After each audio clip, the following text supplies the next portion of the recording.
Kalau kita bicara soal tanah Jawa, ada satu nama yang kayaknya nggak bisa dilepaskan, yang terus mengalir melintasi zaman. Sunan Kalijaga. Dia bukan sekedar tokoh sejarah loh, dia ini seorang wali yang kebijaksanaannya itu meresap sampai ke jantung budaya Jawa. Yuk kita coba cari tahu gimana caranya dia melakukan itu semua? Nah, disinilah letak pesonanya. Buat sebagian orang, dia itu sosok sakti pembuat keajaiban.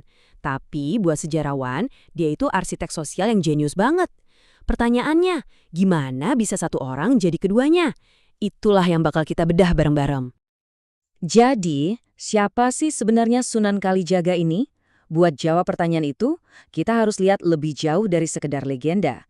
Kita perlu memahami metodenya yang super unik, sebuah cara menyebarkan gagasan tanpa memicu perlawanan sama sekali.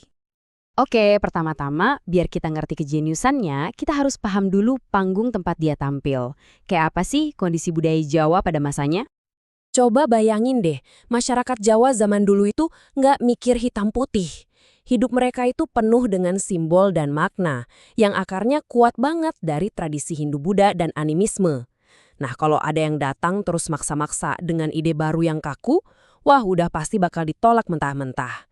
Sunan Kalijaga tahu betul soal ini. Kekuatan itu bukan jawaban di sini. Terus dari mana sih datangnya pendekatan yang super unik ini? Jawabannya ada dalam perjalanan hidupnya sendiri yang wah dramatis banget. Perjalanan hidupnya tuh jauh dari kata lurus. Awalnya dia anak bangsawan, namanya Raden Said. Tapi kemudian dia memberontak, jadi Branda Lokajaya, seorang perampok yang nyuri dari orang kaya buat dibagiin ke rakyat miskin.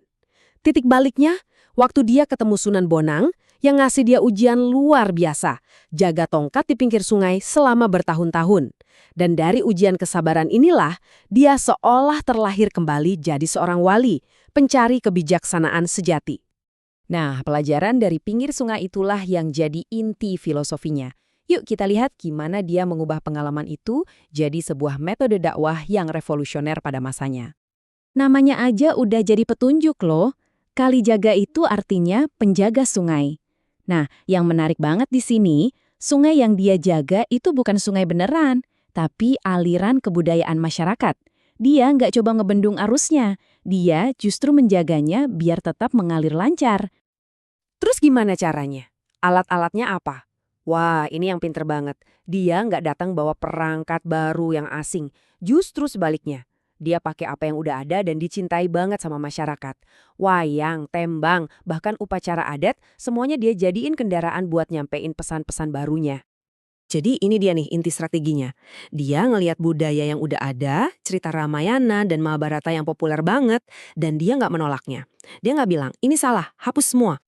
Tapi, nah ini dia jeniusnya. Dia malah menyisipkan nilai-nilai keesaan Tuhan dan budi pekerti luhur ke dalam cerita-cerita wayang yang udah akrab di telinga masyarakat. Dia nggak ganti wadahnya, cuma memperkaya isinya. Pendekatan yang sungguh berlian kan? Ini ngebawa kita ke perbedaan yang paling mendasar. Pendekatannya yang penuh kebijaksanaan versus pendekatan yang ngandelin kekuatan. Apa bedanya? Bedanya tuh tajam banget. Coba kita lihat metode bendungan. Tujuannya apa? Ngeberhentiin aliran budaya, hapus, terus ganti paksa sama yang baru. Sebaliknya, metode sungai ala Kalijaga justru ngikutin aliran itu. Dia pahami, terus pelan-pelan dia arahin ke muara yang baru. Buat dia, iman itu soal bersih-bersih hati, bukan cuma soal ganti pakaian budaya di luar aja. Dan ini bukti nyata dari filosofinya loh. Meskipun pengaruhnya gede banget sebagai penasihat Kesultanan Demak, dia nggak pernah tuh ngincer tahta. Dia lebih milih kebijaksanaan di atas kekuasaan, persis kayak sungai yang ngasih kehidupan tanpa harus mendominasi.